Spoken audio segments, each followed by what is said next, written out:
ఇస్లాం ప్రకారం బిదత్ అంటే ప్రవక్త మహ్మద్ సల్లల్లాహు అలైహి వసల్లం ఆయన సహాబాలు సహచరులు లేదా ప్రథమతరం ముస్లింలు చేయని పనిని ఆరాధన లేదా మతంలో కొత్తగా ప్రవేశపెట్టడం.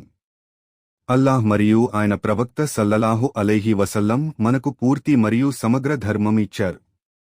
ప్రవక్త సల్లల్లాహు అలైహి వసల్లం హెచ్చరించారు, ప్రతి కొత్త ఆవిష్కరణ బిదత్నే, ప్రతి బిదత్ తప్పుదారి.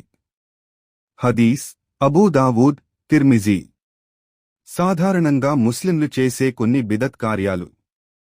1 దర్గాలు లేదా సమాధుల వద్ద ఆరాధన చేయడం, దయ, సహాయం, సంతానం కోసం సమాధుల వద్ద ప్రార్థించడం. ఇది అల్లాహ్కే అర్హమైన ప్రార్థనను ఇతరుల వైపు మళ్లించడం. 2 ప్రవక్త సల్లల్లాహు అలైహి వసల్లం లేదా వలీల జన్మదిన వేడుకలు, మౌలీద్, ఆరాధన రూపంలో జరుపుకోవడం. ప్రవక్త సల్లల్లాహు అలైహి వసల్లం ఆయన సహాబాలు ఇలాంటి వేడుకలు జరపలేదు. 3 మరణదిన వార్షిక దినాలు, ఉర్సులు, లేదా 3వ, 7వ, 40వ రోజు ప్రత్యేక విందులు. ఇవి ప్రవక్త కాలంలో లేవు. మతపరమైన కర్మలుగా చేయడం బిదత్. 4 దిష్టి దూరం కోసం నల్ల తాళ్లు, నిమ్మకాయలు, గుమ్మడికాయలు కట్టుకోవడం.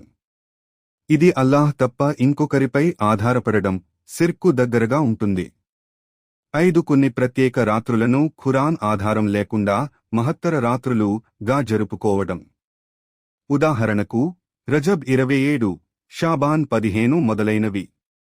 6 ఆరాధనలో కొత్త విధానాలు చేర్చడం, ఖురాన్లో లేని ప్రార్థన పద్ధతులు, సమూహ జపాలు మొదలైనవి. ఇస్లాంలో సూత్రం. మతపరమైన పనుల్లో కొత్తదనం నిషేధం, కానీ ప్రపంచ వ్యవహారాల్లో, టెక్నాలజీ, ఎడ్యుకేషన్, కొత్తదనం అనుమతించబడుతుంది. అల్లాహ్ ఖురాన్లో అన్నారు, ఈ రోజు నేను మీ ధర్మాన్ని పూర్తి చేశాను. సూరా అల్ మాయిదా 5వ సూర 3వ ఆయత్.